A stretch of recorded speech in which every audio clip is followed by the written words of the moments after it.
I was stacking oak logs in my driveway when Patricia Henderson came storming across the street, her face redder than the maple leaves scattered around my yard. I had a bad feeling about this.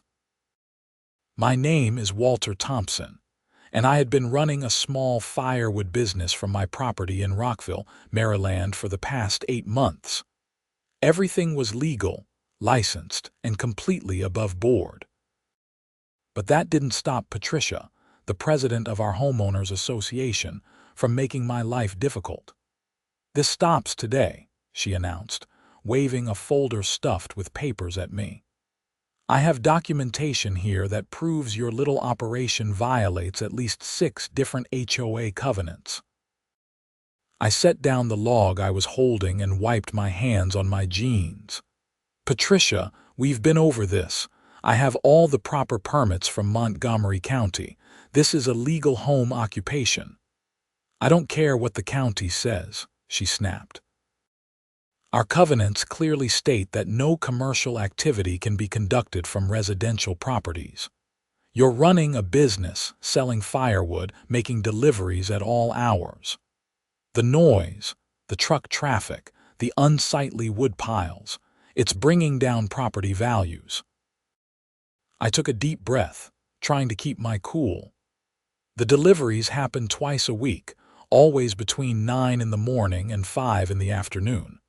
My wood is neatly stacked behind a privacy fence, and I've checked the covenants. Home occupations are allowed as long as they meet certain criteria, which mine does." Patricia's lips pressed into a thin line. "We'll see about that. I'm calling an emergency HOA board meeting for tomorrow night. Be prepared to shut down your operation, or we'll take legal action." She turned on her heel and marched back to her house before I could respond. I stood there, watching her go, feeling my stomach twist into knots. I had put everything I had into this business. After losing my job as an IT manager 2 years ago, I had struggled to find decent work. The firewood business had started as a way to make ends meet, but it had grown into something I actually enjoyed. I liked working with my hands, being outdoors, helping people prepare for winter. The income wasn't amazing, but it covered my mortgage and kept food on the table. That evening, I called my neighbor Tom Rodriguez, who had served on the HOA board before Patricia took over. He had warned me about her when I first moved into Oakwood Estates 3 years ago. "She's on the warpath again?" Tom asked when I explained the situation. "Looks like it." "She's threatening legal action." Tom sighed. "Patricia lives for this stuff. She's filed complaints against half the neighborhood at one point or another. Remember when she tried to fine the Johnsons for painting their shutters the wrong shade of blue? Yeah, but this is different. This is my livelihood. Listen, Walt, you need to get a lawyer. Don't go into that meeting unprepared. Patricia has connections and she's not afraid to use them. The HOA has a legal fund and she'll drain every penny of it if she thinks she can win." I spent most of the next day researching attorneys who specialized in HOA disputes. I finally found David Chen, a lawyer in Bethesda who had handled several similar cases. His consultation fee was steep, but I couldn't afford not to have professional help. We met that afternoon at his office. David listened carefully as I explained the situation, taking notes on his laptop. He was in his late 40s, with graying hair and sharp eyes that seemed to catch every detail. "You have copies of your business license and permits?" he asked. "All of them?" I made sure everything was legal before I started. "Good. What about your HOA covenants? Have you read them thoroughly, multiple times?" Section 7.3 specifically allows home occupations as long as they don't involve signage visible from the street, don't generate excessive traffic, don't employ people outside the household, and don't involve hazardous materials. I meet all those requirements. David nodded approvingly. "You've done your homework. Let me look at those documents. Can you send them to me today? Absolutely. One more thing. Do you have any documentation of your interactions with the HOA?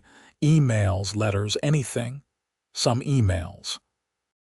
Patricia sent me a complaint about 3 months ago, and I responded with copies of my permits. She never replied after that. Perfect. Send those too. I'll review everything and prepare a response. In the meantime, don't shut down your operation. Keep doing exactly what you've been doing. Document everything. Take photos of your wood storage. Keep logs of your delivery times. Get customer testimonials if you can.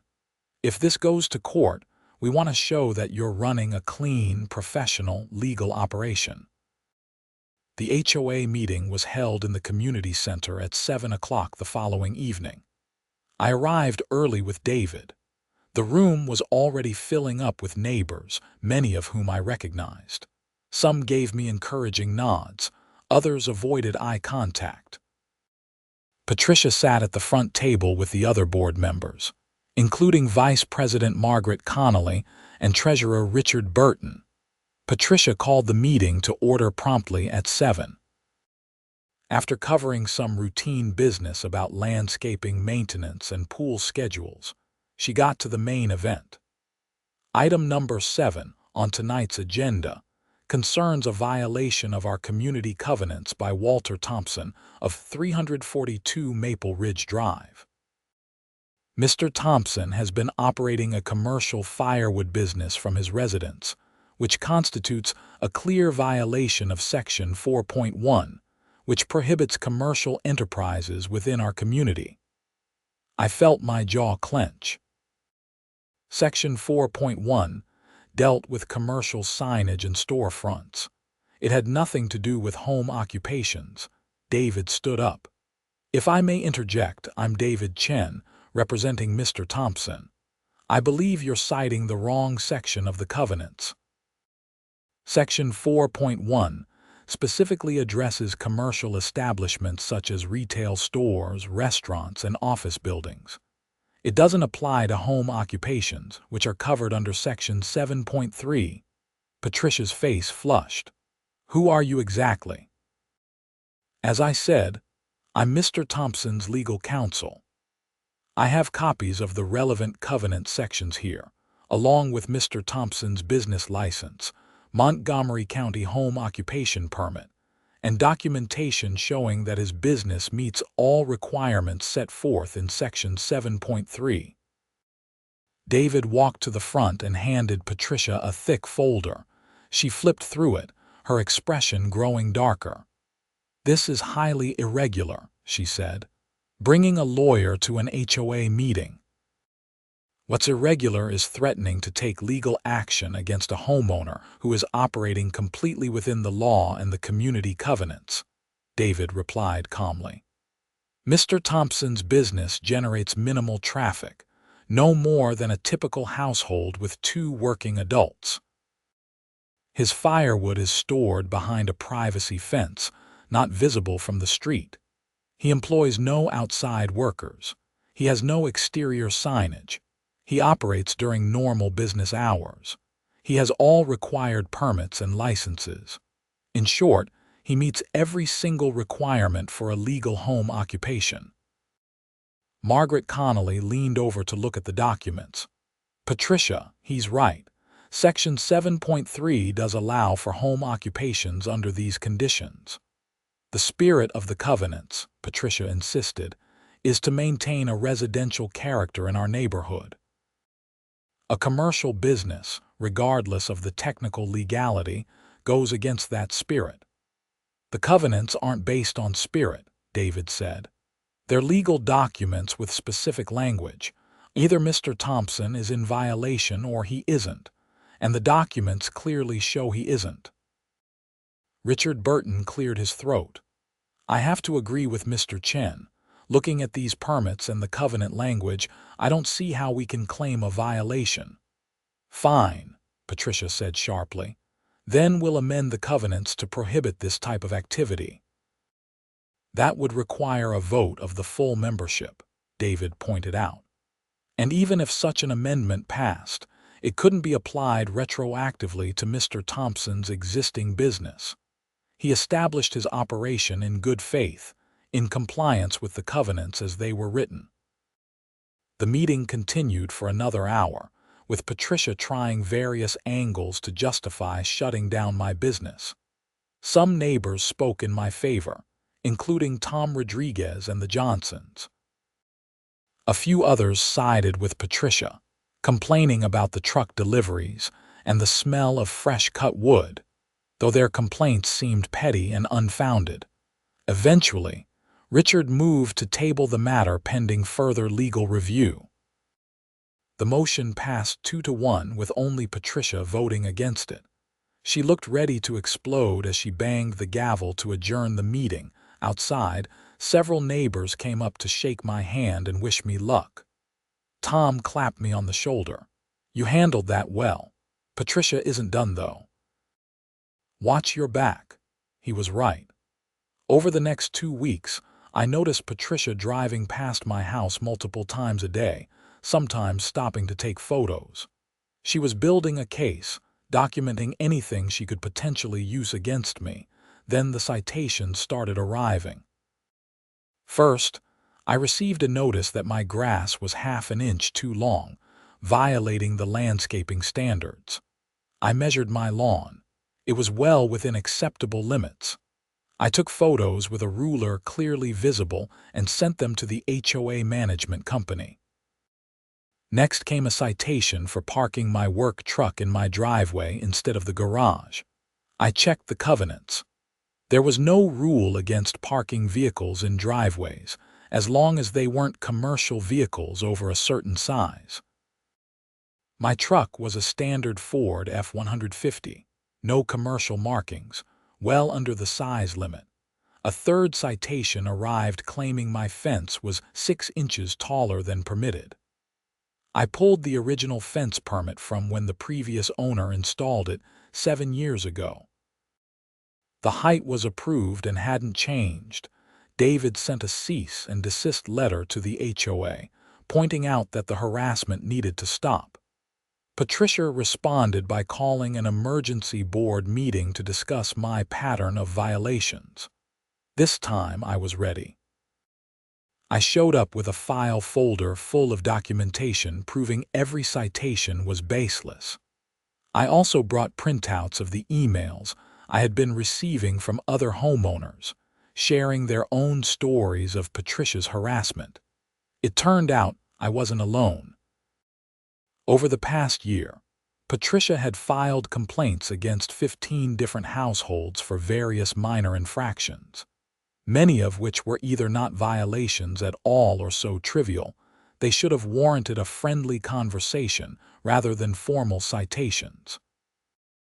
The meeting turned into an impromptu referendum on Patricia's leadership. One homeowner stood up and described how Patricia had tried to fine her $300 for having a wreath on her door that wasn't approved by the architectural committee.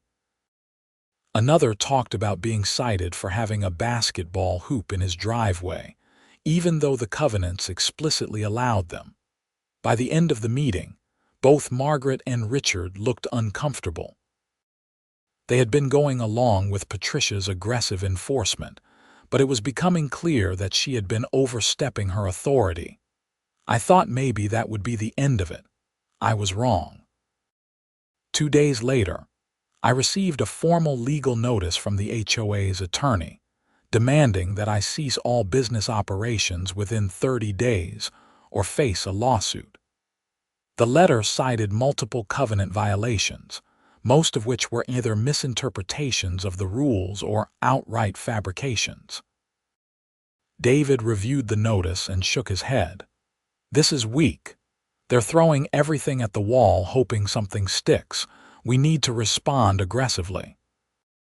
He filed a motion for declaratory judgment, asking the court to confirm that my business was a legal home occupation and that the HOA had no grounds to shut it down. We also filed a counterclaim for harassment and requested attorney fees. The discovery process was illuminating. Through document requests, We found out that Patricia had been corresponding with the HOA attorney for months, pushing him to find a way to stop my business. The attorney had actually advised her multiple times that she didn't have a case, but she kept insisting. We also discovered that Patricia had been selectively enforcing the covenants for years. She ignored violations by her friends while hammering anyone she didn't like. Several homeowners had complained to the board about her behavior, but those complaints had been buried. The case went to court in early February. We appeared before Judge Rebecca Morrison in the Montgomery County Circuit Court. The HOA was represented by their attorney, James Fletcher, a tired-looking man in his 60s who seemed less than enthusiastic about the case. David presented our argument methodically. He showed the judge my permits, the relevant covenant sections, and documentation of my business operations. He brought in 3 of my customers to testify about the professionalism of my service and the minimal impact on the neighborhood. "Your Honor," David said, "this is a straightforward case. Mr. Thompson operates a legal home occupation in full compliance with county regulations and HOA covenants. The HOA has no legitimate basis for attempting to shut him down. This is harassment, pure and simple, driven by one board member's personal vendetta." Fletcher argued that the covenants gave the HOA broad discretion to determine what activities were appropriate for the community. "The board has determined that this commercial operation is inconsistent with maintaining a residential neighborhood. That's within their authority." Judge Morrison looked skeptical. "But the covenants specifically allow home occupations meeting certain criteria, correct?" "Yes, Your Honor, and Mr. Thompson meets all of those criteria," Fletcher hesitated. "The HOA believes the spirit of the covenants. I'm asking about the letter of the covenants, Counselor. Does Mr. Thompson's business meet the specific requirements laid out in Section 7.3? "Technically, yes. But then what's the problem?" Fletcher struggled through the rest of his argument, but it was clear he knew he was on shaky ground. The judge called a recess and told us she would issue a written ruling within a week. 4 days later, the ruling arrived. Judge Morrison sided with me on every point. She confirmed that I operated a legal home occupation, that the HOA had no authority to shut it down, and that the harassment needed to stop immediately. She also ordered the HOA to pay my attorney fees, which had run into several $1,000s.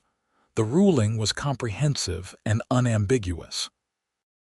Judge Morrison wrote that home occupations were an important part of the modern economy, and that HOAs couldn't use vague appeals to community standards to override specific covenant language that allowed such businesses. I thought that would finally be the end of it. But Patricia wasn't ready to give up. Instead of accepting the ruling, she convinced the board to appeal. Richard objected, but he was outvoted 2-1. The appeal would cost thousands more in legal fees, all coming from the HOA's reserves, which meant higher dues for everyone. That's when the neighborhood really started to turn against her. Tom organized a petition calling for a special election to recall the entire board. Within 2 weeks, he had signatures from more than 60% of the homeowners. Patricia fought the recall effort, claiming it violated the HOA bylaws. David reviewed the bylaws and confirmed that the recall was perfectly legal. The election was scheduled for late March. In the meantime, the appeals process dragged on.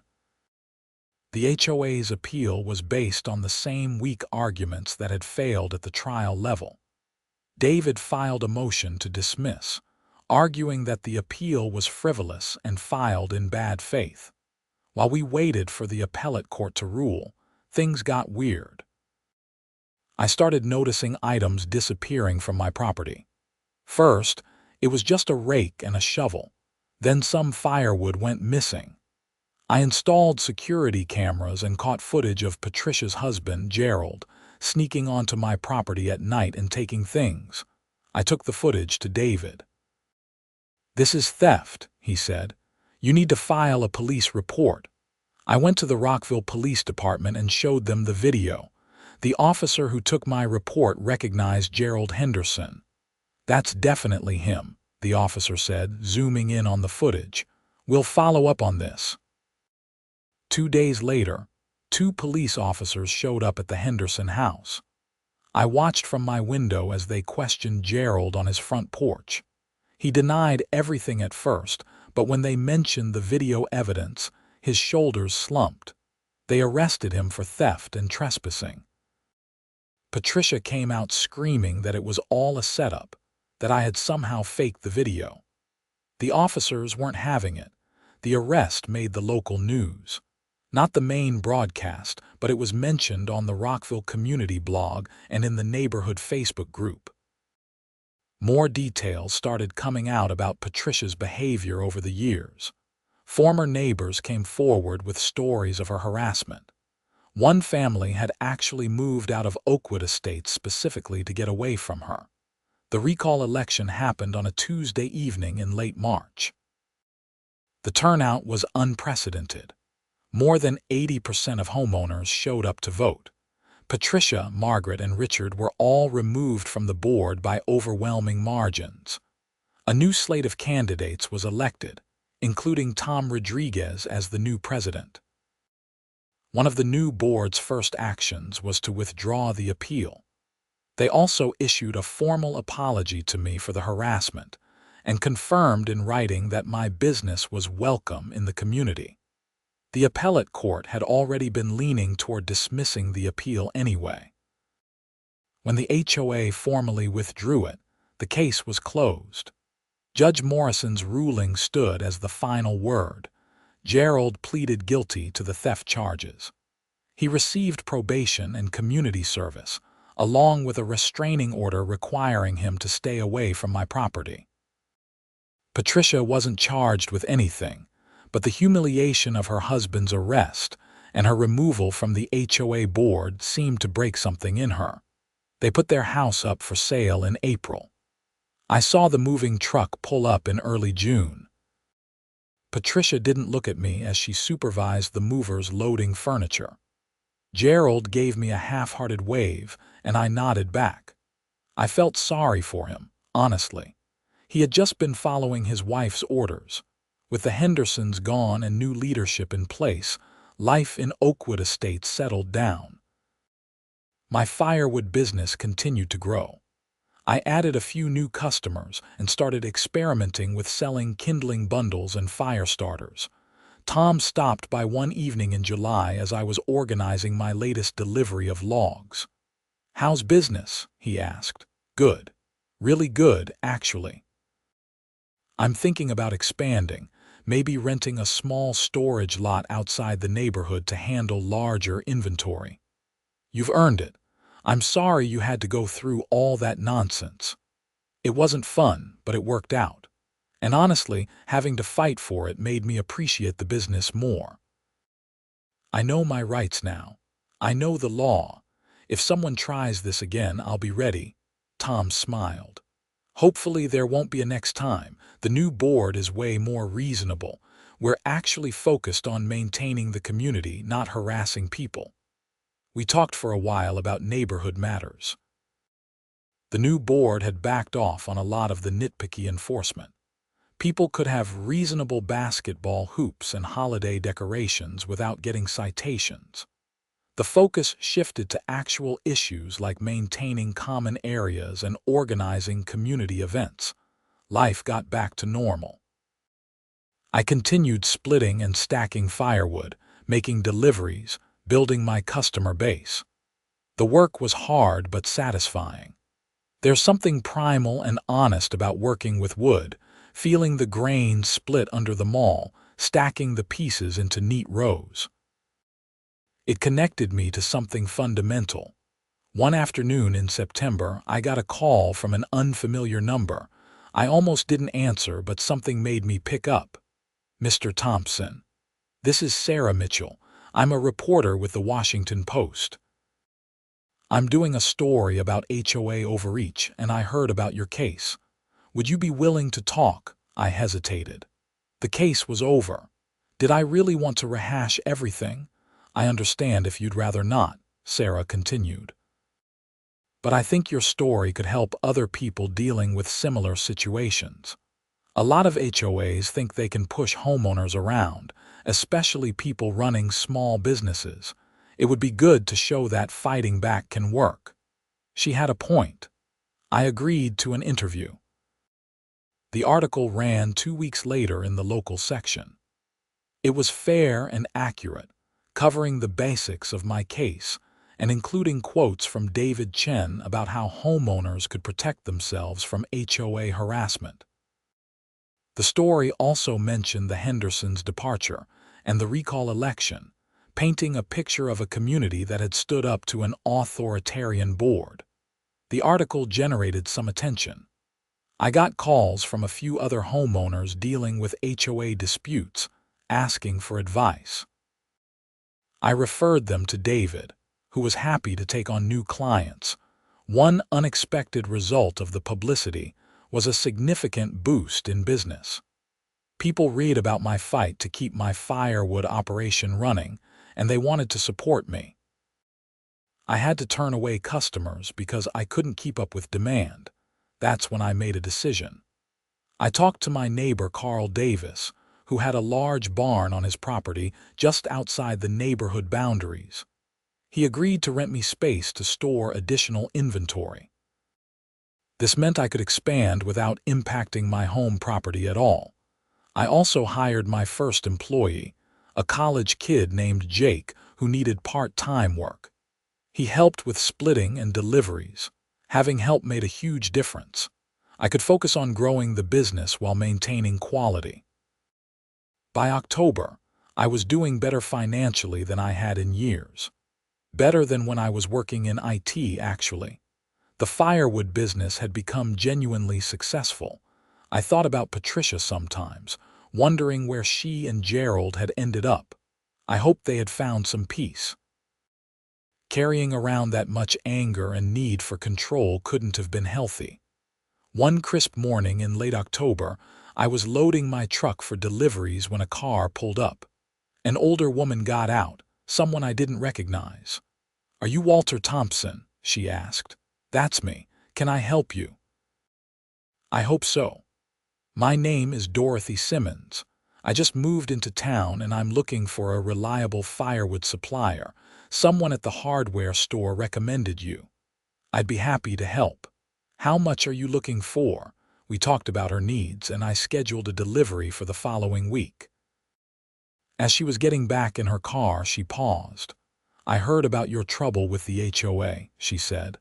"I think it's wonderful that you stood your ground. Too many people just give up when they face opposition."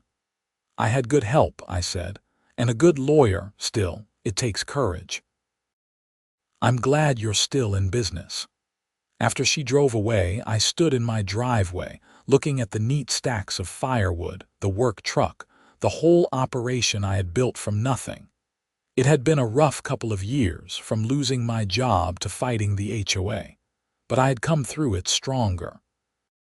The legal battle had taught me important lessons about knowing my rights, documenting everything, and not backing down from bullies. It had also shown me that most people are fundamentally decent and will support you if you're in the right. I got in my truck and headed out for deliveries. The autumn air was crisp. The leaves were turning brilliant shades of red and gold, and I had a truck full of quality firewood for customers who appreciated good service. As I drove through Rockville, past the strip malls and suburban developments, I thought about how much my life had changed. Sometimes the worst things that happen to you, like losing a job or facing a vindictive HOA president, end up pushing you toward something better. I delivered to 6 customers that day. Each one thanked me, paid promptly, and several mentioned they would be ordering again. It was honest work, and I was my own boss. What more could I ask for? That evening, I got home to find Tom and his wife Maria had left a casserole on my porch with a note thanking me for my patience during the HOA drama. Good neighbors. That's what made a community, not restrictive covenants or power-hungry board members. I heated up the casserole and sat on my back porch, looking at my firewood stacks. Tomorrow I would split more logs, make more deliveries, serve more customers. It was a good life. My phone buzzed with a text from David Chen. Heard the Post article brought you more business. Glad to see things working out. Let me know if you ever need anything. I texted back my thanks. David had been expensive but worth every penny. He had fought for me when I needed it most. The sun set over the neighborhood, painting the sky in shades of orange and purple. I could hear kids playing in a yard down the street, someone mowing their lawn, the normal sounds of suburban life. This was what I had been fighting for. Not just the right to run my business, but the right to build a life on my own terms, to contribute to my community, to do meaningful work. The HOA battle was over. I had won in court, won in the community, and most importantly, I had won the freedom to continue doing what I loved. The next morning brought the first hard frost of the season. I could see my breath as I walked out to the driveway. This was the beginning of peak season for firewood sales. People started thinking about winter, about cozy fires, about being prepared for cold weather. My phone started ringing early with orders. Jake showed up at 8 to help with deliveries. We loaded the truck with seasoned oak and hickory, good burning wood that would keep my customers warm. Where to first? Jake asked. Silver Spring, then Bethesda, then back this way for 3 more deliveries. We worked steadily all day. Every customer was satisfied. Some even tipped, which wasn't expected but was appreciated. On our last delivery in Gaithersburg, the customer was an elderly man named Frank. He watched us stack the wood in his garage and then insisted we come in for coffee. My wife used to love a fire in the evening, he said, his voice distant. She passed 2 years ago. The fire reminds me of her. We sat with Frank for 20 minutes, listening to his stories. It reminded me that this business was about more than just selling wood. It was about helping people, connecting with them, providing a service that genuinely mattered. When we left, Frank shook my hand. Thank you for what you do, and thank you for fighting that HOA. My son dealt with something similar in Virginia. Sometimes you have to stand up to these petty tyrants. Driving home, I felt a deep sense of satisfaction. This was exactly where I was supposed to be, doing exactly what I was supposed to be doing. The business continued to thrive through the fall and into winter. I hired a second part-time helper, a retired carpenter named Bob who knew his way around tools and enjoyed the physical work. In December, the neighborhood held its annual holiday party at the community center. The new HOA board, led by Tom, had organized it. The atmosphere was completely different from any HOA event during Patricia's tenure. People were relaxed, friendly, actually enjoying themselves. Several neighbors came up to talk to me, asking about the business, placing orders for after the holidays. The Johnsons invited me to their Super Bowl party. The Chen family, no relation to my lawyer, asked if I could deliver an extra load before their daughter's outdoor wedding in January. This was what community was supposed to feel like. Supportive, collaborative, respectful of individual freedom while maintaining common standards. Tom gave a short speech thanking everyone for their participation in neighborhood activities and wishing everyone happy holidays. He didn't mention Patricia by name, but the contrast with her confrontational style was obvious to everyone. As I was leaving the party, Margaret Connolly approached me. She had been voted off the board in the recall but still lived in the neighborhood. "Walter, I owe you an apology," she said. I should have stood up to Patricia sooner. I knew what she was doing was wrong, but I went along with it. I'm sorry. I appreciate that, I said. It took courage to come say that. I learned something from all of this. Sometimes staying silent is the same as being complicit. I won't make that mistake again. We shook hands and she walked away. It was a small moment, but it meant something. People can change. Communities can heal. January brought bitter cold and heavy snow. My firewood sales hit their peak. I was working 12-hour days, splitting, delivering, keeping up with demand. The money was good enough that I started thinking about the future, maybe buying a small piece of land where I could expand even more. Jake and Bob were invaluable. We worked as a team, efficient and professional. Customers loved the service. I started getting reviews on Google and Yelp, all positive. The business had developed a reputation for quality and reliability. One February morning, I got an email from the county. They were updating their records of licensed home occupations and wanted to confirm my information was current. I filled out the online form, attached copies of my updated insurance and permits, and submitted it. 20 minutes of paperwork to maintain my legal standing. This was the system working as it should. Reasonable regulations, clear requirements, efficient administration. No drama, no harassment, just straightforward compliance. I thought about how different things could have been if I had given in to Patricia's demands. I would have lost my business, lost my income, probably lost my house. Instead, I had fought back and won. The experience had changed me. I was more confident, more aware of my rights, more willing to stand up for myself. It had also shown me the importance of community support and good legal representation. In March, David Chen invited me to speak at a continuing legal education seminar he was organizing about HOA disputes. "Your case has become something of a landmark," he explained. Other lawyers are citing Judge Morrison's ruling. It would be valuable to have the homeowner's perspective.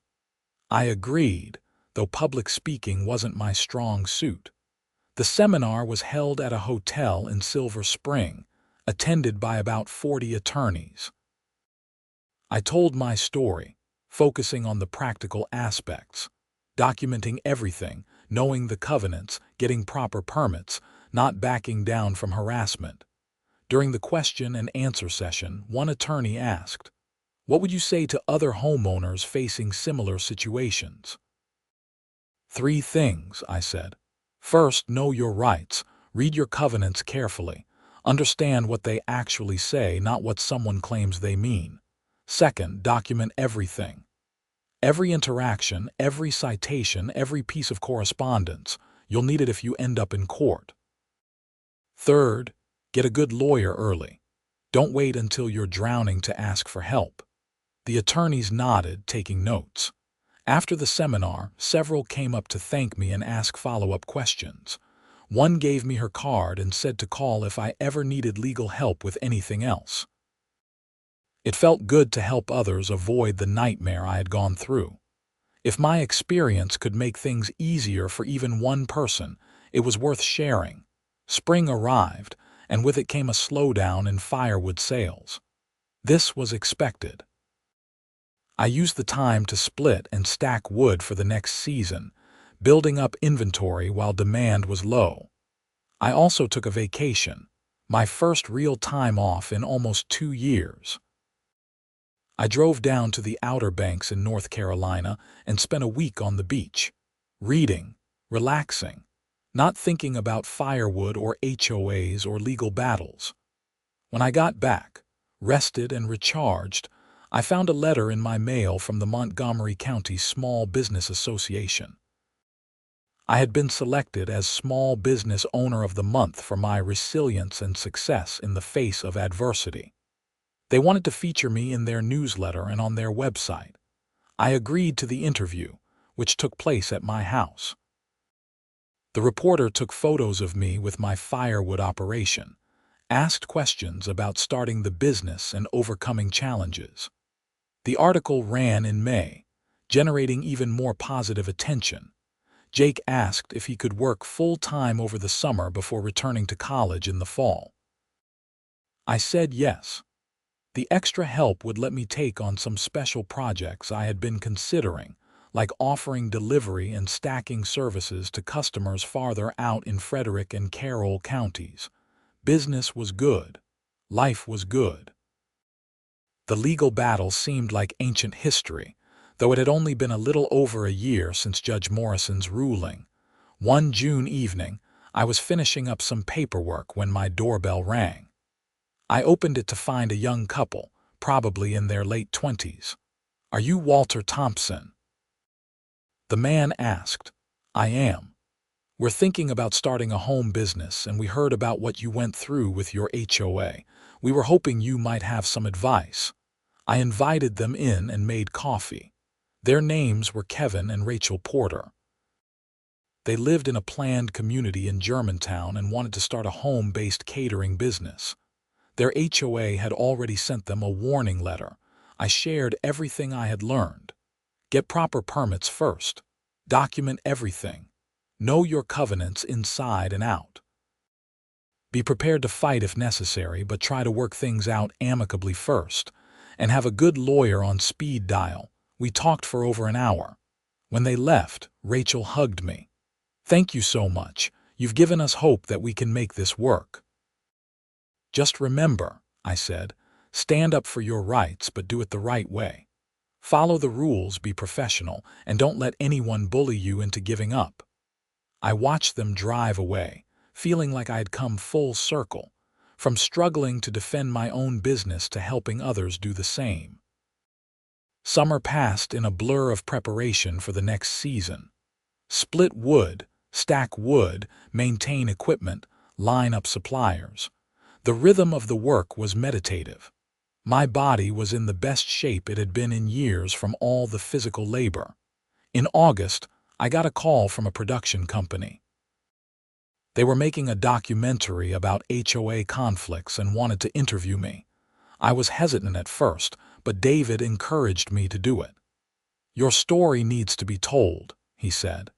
"HOAs have too much unchecked power in many communities. The more people understand their rights, the better." I agreed to the interview.